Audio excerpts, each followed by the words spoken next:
एक मुलगा शिक्षण घेऊन पुण्यात मोठ्या पदावर कामाला लागतो. संपूर्ण गाव त्याचं कौतुक करतं.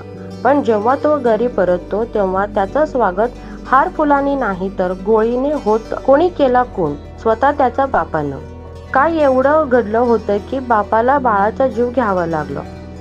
आज HSN मराठी न्यूज चॅनलमध्ये या धक्कादायक प्रकरणाचा सखोल मागोवा घेणार आहोत.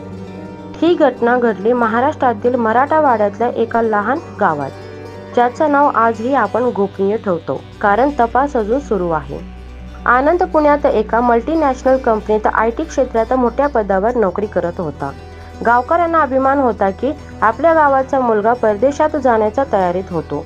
पण 2 दिवसाच्या सुट्टीसाठी घरी आलेला आनंदाचा मृतदेह शेतात आढळतो. डोक्यावर मार, शरीरावर जखमा आणि सगळ्यात धक्कादायक संशय बापावर. पोलिसांनी तपास सुरू केला आहे. आई रडत होती, गावकरी गोंधळले, पण शेजाऱ्यांच्या जबाबामधून एक गोष्ट समोर आली आहे. बापाला आपल्या मुलाच्या प्रगतीचा राग यायचा. होय, वडिलांना वाटतो की हा आता मोठा माणूस झालाय, आमच्याकडे बघत नाही, आम्हाला काही विचारत नाही. पोलिसांनी नंतर खुलासा केला की वडिलांना काही काळापासून मानसिक तणाव, अस्वस्थता जाणवत होती. कधी कधी ते बडबड करायचे, मुलगा आता आम्हाला नाही विचारत. कदाचित हेच कारण त्यांच्या मनात द्वेषाचा ठिणगी बनला. हत्या कशी घडली? चला जाणून घेऊया. सुट्टीसाठी घरी आलेला आनंद रात्री जेवण करून घराच्या मागच्या अंगणात बसला होता. तिथंच त्याच्या वडिलांनी दगडाने त्याच्यावर वार केला. मुलगा झटपट जागीच कोसळला. आई, बहीण आणि शेजाऱ्यांनी गोंधळ करताच पोलिसांना बोलावण्यात आलं. आरोपी बापाला तातडीनं अटक झाली. हा प्रकार ऐकून आपण सगळेच हादरतो, पण या घटनेतून खेड्यातील बदलत्या नातेसंबंधाची हळूवार बाजू समोर येते.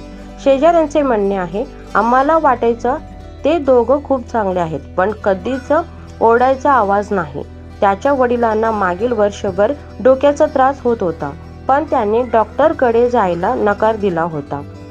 पोलीस तपासाचं पुढे काय आहे? वडिलांविरुद्ध 302 कलमान्वये गुन्हा दाखल. कोर्टात हजर केल्यावर न्यायालयीन कोठडीत पोलिसांनी त्यांना मनोचिकित्सकाकडे पाठवलं आहे. आता यामध्ये टेम्पररी इन्सॅनिटी किंवा मानसिक विकृतीचा मुद्दा येतोय का, हे पाहणं महत्त्वाचं ठरेल. पीडिताईचं म्हणणं आहे, माझा नवरा वेडा नाही, पण त्याच्या मनात काहीतरी होतं, पण असं होईल हे आम्हालाही कल्पना नव्हती.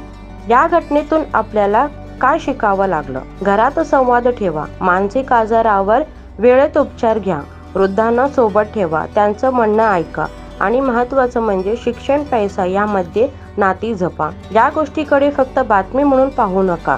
या सगळ्यातून आपल्याला आपल्या घरातील नात्यांचं, संवादाचं महत्त्व समजेल. हे व्हिडिओ इतरांपर्यंत पोहोचवा आणि HSN मराठी न्यूज चॅनलला सबस्क्राईब करायला विसरू नका, जेणेकरून अशा महत्त्वाचे अपडेट्स तुम्हाला मिळत राहतील.